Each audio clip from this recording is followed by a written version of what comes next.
तुम इसे ही पढ़ो और तुम इसे ही समझो। जो स्वर्गीय परमेश्वर का वर्ड है, जो वाणी है, उसे लोग नहीं समझ पाते। मनुष्य का जीवन ही वो परमेश्वर की ओर से मिला है। उसने हमारे लिए और आपके लिए एक दर्दनाक मौत मरा। कोई ऐसा अंग बाकी नहीं था उसके अंदर। माथे के ऊपर कांटे का मुकुट पहराया गया, पसली में भाले बेधे गए जो लहू की धार बह रही है, हाथों में कीले ठोके गए, पैरों में कीले ठोके गए। वो हमारे लिए चाबुक, वो कोरा खाया, कोरा, समझ रहे हैं? कोरा खाया उसने। खाया मतलब वो खाने की नहीं, कोरा मार खाया उसने हमारे लिए। जब एक कोरा लगता था, उसमें से मांस बाहर निकलकर उसके पीठ से बाहर निकलती थी। बाइबल कहती है कि उसका जो पीठ था, वो जो जो हल जोतते हैं, जो खेत जोतने के जैसा हो जाती है, वैसा उसका यीशु मसीह हमारा प्रभु का पीठ हो चुका था। क्यों हुआ पता है? क्योंकि वो हमारे और आपके गुनाहों को, वो दर्द को वो सहता रहा। क्यों? क्योंकि आज जो हम आनंद पा रहे हैं, आज जो हम चंगाई के साथ आनंद पा रहे हैं, उसके दर्द, उसके गुनाह, उसने जो हमारे लिए दर्द सहा, उसने जो हमारे लिए तकलीफें सही, उसके कारण आज हम चंगाई और आशीष और आजाद है यीशु मसीह के नाम में। इसलिए यशायाह की पुस्तक 53 और उसके साथ में लिखा कि उसने वो मार खाया, वो तकलीफ सहा, लेकिन वो अपना मुंह नहीं खोला, वो चुपचाप बंद होता रहा। निकलिए 53:7 में क्या लिखा? वह सताया गया तो भी वह सहता रहा। आपको और हमें कोई सोसाइटी वाला कोई 2-4 वाणी बोलकर तो दिखाए। कोई बात नहीं, कुछ बोलकर तो दिखाए पहले, हम क्या से क्या कर देंगे ना। अगर गाली दे दे अगर, तो क्या करेंगे? क्या करेंगे अगर गाली दे दे तो? दरवाजे पे आकर मारने की तो बात अलग ही होगी। कुछ गुस्सा में भी आकर बोल दे तो आप हम क्या हो जाएंगे? लाल पीले हो जाएंगे। लेकिन बाइबल कहती है वो सताया गया, वो सहता रहा, वो दर्द सहता रहा। आज जो हम शांति से आनंद पाते हैं, उसके दर्द सहने के कारण आज हम शांति को प्राप्त। वो चुपचाप रहा। बाइबल कहती है कि वो भेड़ वध होने के समय, जो भेड़ ऊन कतरने के समय चुपचाप शांत रहती है, वैसे ही उसने भी अपना मुंह नहीं खोला। हमारा प्रभु यीशु मसीह मुंह नहीं खोला वहां पर।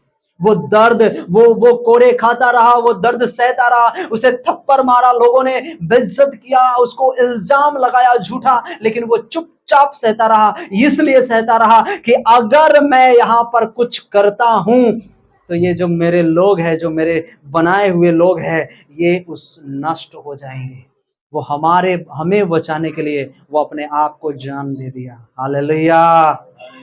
और वो तीसरे दिन वो मृत्यु को हरा दिया। उसने कहा, देख मैं इसलिए मरा, इसलिए लहू बहाया कि तेरे पाप को मैं क्षमा कर पाऊं, तेरे पाप को मैं धो सकूं। और तीसरे दिन मुर्दों में से इसलिए जी उठा क्योंकि तुम्हारे ऊपर जो दुष्ट का जो अधिकार है, जो शैतान का अधिकार है, जो तुम्हें मृत्यु की ओर लेकर जाने। ये मृत्यु कैसी है? जो लोग आज आधे उम्र में मर जा रहे हैं, जानते हैं ना? कैंसर से, ये बीमारी वो बीमारी लगता है, एक्सीडेंट हो जाते, ये हो जाते, वो हो जाते, वो मर जाते।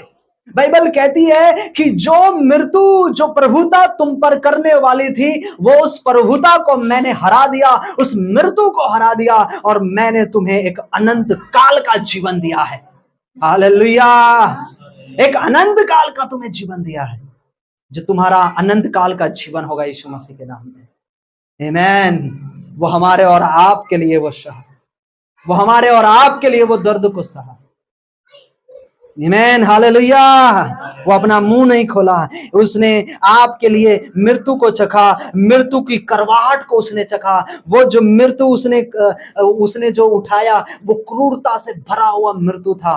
पता है, उस समय में जब लोगों को क्रूस पर चढ़ाया जाता था, वही लोगों को क्रूस पर चढ़ाया जाता था जो लोग कुकर्मी गिने जाते थे, जो सबसे ज्यादा श्रापित थे, जो सबसे ज्यादा पाप में थे, उन्हीं को।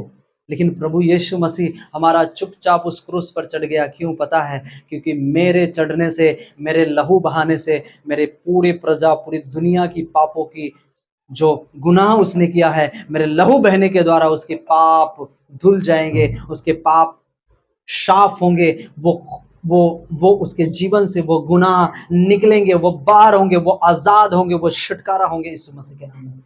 इसलिए बाइबल कहती है कि जब एक मनुष्य प्रभु को अपना उद्धारकर्ता के रूप में ग्रहण करता है और वह आज से कहता है कि प्रभु तू ही मेरा परमेश्वर है, मैंने अपने गुनाहों को कबूल किया है, मैंने गुनाहों को माना है परमेश्वर कि मैंने पाप किया है, मैंने गुनाह किया है, मेरे पापों को क्षमा कर, तू मेरा परमेश्वर है, आज से तू मेरा उद्धारकर्ता परमेश्वर है। बाइबल कहती उसी दिन से उसका पाप क्षमा हो जाता है।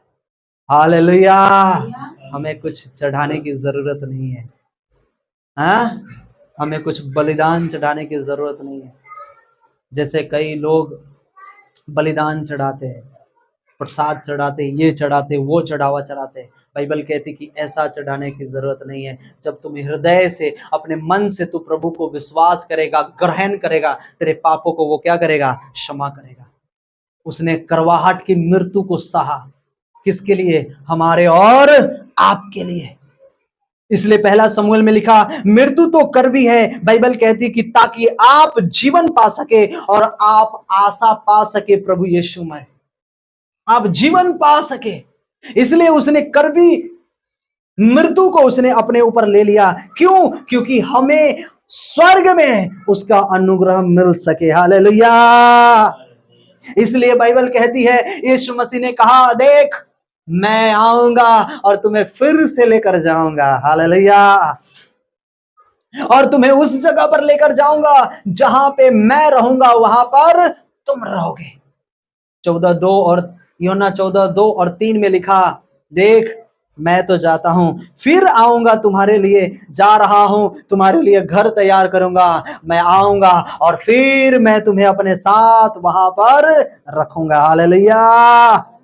जो तुमने दुख उठाया है, जो तुमने परेशानी उठाई है, मैं वो दुख को जानता हूं, उस परेशानी को जानता हूं।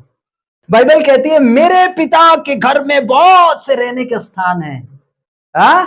यीशु मसीह ने कहा मेरे पिता के घर में रहने के लिए बहुत से स्थान है, यदि ना होता तो मैं तुमसे कह देता, वहां पर नहीं ले जा सकता मैं तुम्हें। लेकिन कहता है कि मैं फिर जाता हूं और तुम्हारे लिए घर तैयार करूंगा।